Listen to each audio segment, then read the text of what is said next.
AP leader Atishi officially took charge as the 8th Chief Minister of Delhi today, following the resignation of Arvind Kejriwal, drawing a symbolic comparison to the Hindu epic Ramayana. Atishi said, "My situation is like that of Bharat when Lord Sri Rama went into exile and Bharat had to govern in his absence." Atishi, 43, vowed to run the government for the next 4 months until the upcoming elections, just as Bharat ruled with Lord Ram's Khadun sandals on the throne. After assuming office, Atishi placed an empty chair next to hers in a symbolic gesture towards her party chief, Mr. Kejriwal. "This chair belongs to Arvind Kejriwal. I am confident that the people of Delhi will reinstate him after 4 months," she said. Atishi was sworn in along with her cabinet on Saturday, with the key members retaining their portfolios from the Kejriwal government. Atishi herself was overseeing crucial departments such as education, finance, power and PWD, managing a total of 13 portfolios. Saurabh Bharadwaj, who holds 8 portfolios, took charge the same day. Delhi के मुख्यमंत्री का कार्यभार संभाला है, जिम्मेदारी संभाली है।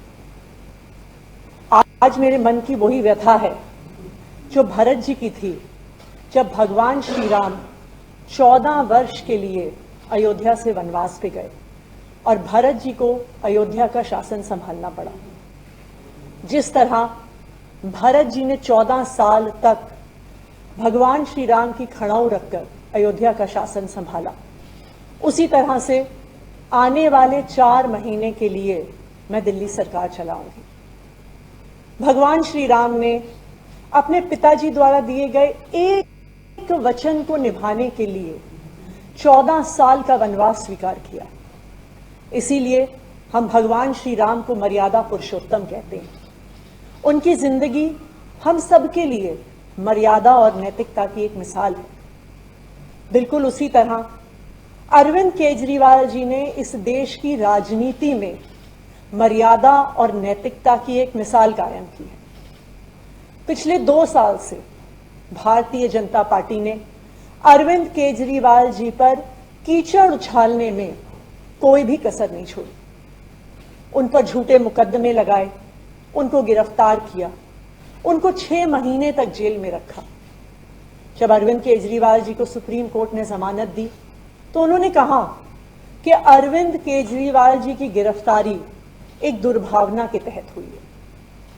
शायद कोई भी और नेता होता तो मुख्यमंत्री की कुर्सी पर बैठने से पहले 2 मिनट भी नहीं सोचता, लेकिन अरविंद केजरीवाल जी ने कहा कि मैं तब तक मुख्यमंत्री की इस कुर्सी पर नहीं बैठूंगा जब तक दिल्ली के लोग उनकी ईमानदारी पर भरोसा नहीं दिखाते, और उन्होंने मुख्यमंत्री पद से इस्तीफा दे दिया।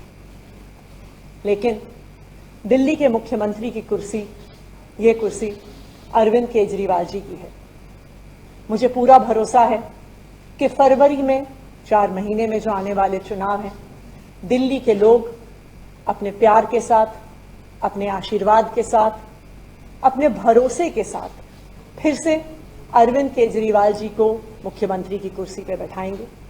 तब तक ये कुर्सी इसी कमरे में रहेगी, अरविंद केजरीवाल जी का इंतजार करेगी। धन्यवाद।